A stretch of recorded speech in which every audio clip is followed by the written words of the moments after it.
जय जगन्नाथ हर हर शंभु। आज आम जानिबा कलश विषय रे।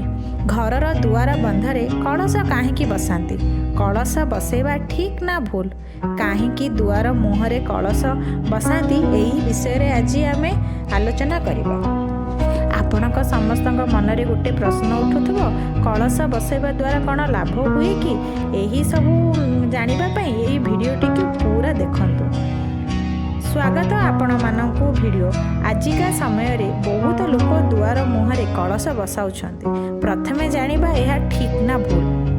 शास्त्र अनुसार दुआर मुहरे कलश बसैबा निश्चित भावे ठीक। आपण जदि दुआर मुहरे कलश बसाउछंती निश्चित भावे आपण ठाकुरଙ୍କ कृपा मिली थाए। देवता माने खुशी होंती। देवता माने काहींकी खुशी होंती? देवता माने एथिपाई खुशी होंती, आम शास्त्र अनुसार कलशरे सबु देवादेवी बसी थांती। कलशरे ब्रह्मा विष्णु सदाशिव तासह सबु सागर एवं को सबु देवादेवी बास करती।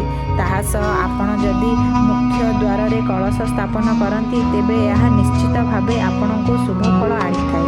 तेबे कलश बसैबा समय रे बहुत लोक भूल करिथांती। कौन भूल करिथांती?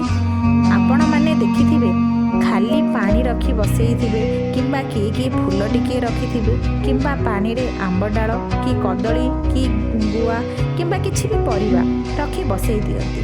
एही परि करिबा कथा नुह। किए आंब डाल कि फूल टिके भी रखी दियंती। एहाकू कलश कुहा जाएनी। कलश माने हेउछि कलश रे थिबो कलश रे थिबो पानी एवं आंब डाल थिबो एवं निश्चित रूपे गोटे नड़िया किंबा पैड गोटे थिबो एवं कलश तले अक्षय तृतीया किंबा शुक्ल धान थिबो। एहा होछि संपूर्ण रूपे कलश बसैबार नियम। एहा जदि आपण आ द्वारा जदि आपण बैगण कदली फूल रखुछंती एहा ठीक नुह। आपण जदि कलश बसैबे विधि अनुसार करंतु, आपण को ही सुफल मिलिबो। तेणु आपण को सठिक विधिर कलश बसैबा दरकार। एबे तो कलश बसैबार जानिले, आसंतु जानिबा कलश बसैले शुभ हेब ना नाही। आमे माने जानिले, एबे आसंतु जानिबा कलश केउ दिगरे बसैबा। घरू बाहरिबा टाइम रे केउ दिगरे बसैबे, बाम दिग कि डाहाण दिग? एहा मध्य एक द्वंद्व रहिछि। किछि लोक कौन करंती, घरू बाहरिबा समय रे से माने घरर डाहाण दिगरे बसंती। घरू बाहरिबा समय रे डाहाण बसैरे बसैबा कौन ठीक ना भूल? देखंतु शास्त्र अनुसार जदि आपण माने कलशर स्थापना ऐशान्य कोणरे करंती, माने जदि आपण पूर्व मुखा बाहरुचंती तेबे बाम पार्श्व स्थापन करंतु। जदि एपरि करि पारु नाहंती पूर्व दिगरे किंबा उत्तर दिगरे स्थापन करंतु, तेबे आपणक मंगल हेबो एवं शुभ फल भी मिलिबो। तेबे आसंतु जानिबा कलश बसैबा द्वारा हमर कौन लाभ हो। जदि आपण प्रत्येक दिन कलश प्रत्येक दिन स्थापन करंती तेबे घरे भूत प्रेतर बाधा रुहेनी एवं घरर नकारात्मक शक्तिर प्रभाव रहिबनी। घरे कौनसी काम अटकी जाउथिले ताहा रहिबनी। विवाह रे विलंब रहुथिले ताहा हेले ताहार समाधान हेइ जिवो।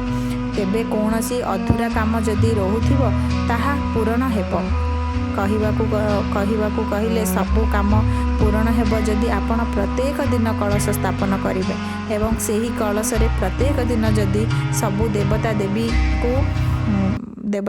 को काश करिवे। कलश स्थापन पर गोटे कथा निहाती ध्यान रखिवे, कलश रे फूल चंदन सिंदूर एवं दुब देवे एवं धूप निहाती देवे। यही भावे कलश स्थापन करंतु, आपणकर निहाती मंगल हेबो एवं शुभ फल प्राप्त हेबो। जदि आपण चाहंती संतानर केमिति उन्नति हेबो तेबे कलश स्थापन करंतु। तेबे आशा करुछि आजिर भिडियोटी आपणको पसंद आसीथिबो। जदि आपणको भिडियोटी पसंद आसीथिबो तेबे लाइक एंड सब्सक्राइब करंतु।